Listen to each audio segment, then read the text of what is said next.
नमस्कार मित्रों। आज भाग 436 में हम लोग बीएसए 2023 के दो सेक्शंस 108 और 109 पर चर्चा करेंगे।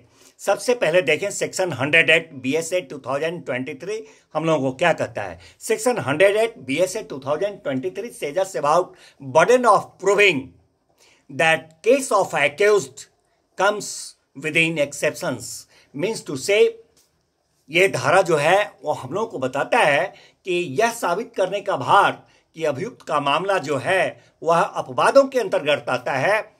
इसके बारे में यह सेक्शन 108 बीएसए 2023 कहता है मित्रों ये सेक्शन कि जब कोई व्यक्ति किसी अपराध का अभियुक्त है, जब कोई व्यक्ति किसी अपराध का अभियुक्त है तो उन परिस्थितियों के अस्तित्व को साबित करने का भार, जो परिस्थिति साबित हो जाए तो साबित हो जाने पर उस मामले को, जो मामला है जिस अपराध का वह अभियुक्त है, उस मामले को भारतीय न्याय संहिता 2023 के साधारण अपवादों में से किसी के अंतर्गत ला दे।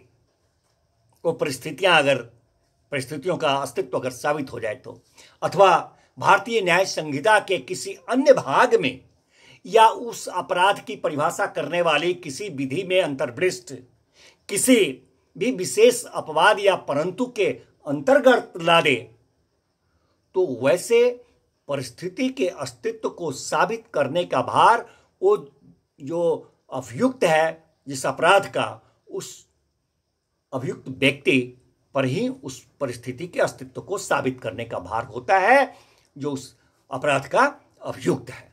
और वैसे परिस्थिति के अस्तित्व को वह साबित करना चाहता है तो उसी व्यक्ति पर इसको साबित करने का भार होता है। और तब न्यायालय ऐसी परिस्थितियों के अभाव की उपधारणा करेगी। Then the court shall presume the absence of such circumstance। अब उदाहरण देखा जाए, क्लियर हो जाएगा। ए है, अब ए नाम का व्यक्ति है, वो हत्या का अभियुक्त है, तो वह अभिकथन करता है वो ये कि वह अपने चित्त विकृति के कारण उस कार्य की प्रकृति को नहीं जानता था, नहीं समझा, जिससे कि वह हत्या हो गई। तो यहां पर इस बात को साबित करने का भार, सबूत का भार जो है उसी अभियुक्त ए पर होगा। मित्रों दूसरा उदाहरण देखा जाए और क्लियर होगा। ए जो है वह हत्या का अभियुक्त है, तो यहां पर ए जो है सो अभिकथन करता है कि वह गंभीर और अचानक प्रकोपन के कारण, ग्रेव एंड सडन प्रोवोकेशन के कारण वह अपना आत्मनियंत्रण की शक्ति जो है उसको खो दिया, deprived of his power of self control, और वैसा कार्य कर बैठा जिससे कि हत्या हो गई। तो यहां पर उस परिस्थिति को साबित करने का भार, सबूत का भार जो होगा वह उस ए नाम के अभियुक्त पर ही होगा। तीसरा उदाहरण देखा जाए, कहता है कि बीएनएस पर अभी हम लोगों ने चर्चा नहीं किया है, लेकिन यह कह रहा है कि बीएनएस 2023 की धारा जो है 117 यह उपबंध करती है कि जो भी उस दशा के सिवाय, जो भी वैसे परिस्थिति के सिवाय जिसके लिए कि धारा 122 क्लॉज 2 में उपबंध है, स्वेच्छा घोर उपाधि करेगा तो वह अमुक प्रकार के दंड से दंडनीय किया जाएगा।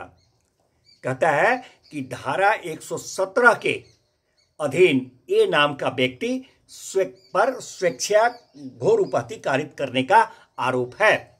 तो इस मामले में धारा 122 क्लॉज 2 जो है उसके अधीन उसका यह मामला आता है। उस परिस्थिति के तहत लाने वाली पर उस परिस्थिति को साबित करने का दायित्व जो होगा, भार जो होगा, वह इसे ए नाम के अभियुक्त पर होगा जिस पर कि आरोप है कि उसने स्वेच्छा घोर उपाधि कारित किया। मित्रों इसी अनुक्रम में हम लोग नेक्स्ट सेक्शन 109 पर चर्चा करें। सेक्शन 109 बीएसए 2023 जो है that says us about burden of proving fact. Burden of proving fact, especially within knowledge. Burden of proving fact, especially within knowledge, means to say विशेषतः ज्ञात तथ्य को साबित करने का भार। इसके संदर्भ में बताता है सेक्शन 109। कहता है मित्रों कि जब कोई तथ्य, जब कोई फैक्ट जो है विशेषतः किसी व्यक्ति को ज्ञात है, जब कोई तथ्य विशेषतः किसी व्यक्ति को ज्ञात है, तो ऐसे में उस तथ्य को साबित करने का भार उसी व्यक्ति पर होता है, उसी व्यक्ति पर होता है। अब उदाहरण देखा जाए, क्लियर हो जाएगा। बी पर आरोप है विदाउट टिकट रेल यात्रा करने का, तो यहां पर उसके पास टिकट था। इस तथ्य को साबित करने का भार जो होगा वह सिर्फ और सिर्फ उस बी पर ही होगा। मित्रों, दूसरा उदाहरण देखा जाए, जब कोई व्यक्ति किसी कार्य को उस आशय से भिन्न किसी आशय से करता है जिसे उस कार्य का स्वरूप व परिस्थितियां जो हैं इंगित करती हैं, तब उस आशय को साबित करने का भार भी उसी व्यक्ति पर होगा। When a person does an act with some intention other than that which the character and circumstances of the suggest, the burden of proving that fact is upon him. मित्रों, this is the section 109 BSA 2023 और इसे तरह बने रहिए। मिलते हैं हम लोग फिर नेक्स्ट भाग में नेक्स्ट सेक्शन के साथ। Thank you.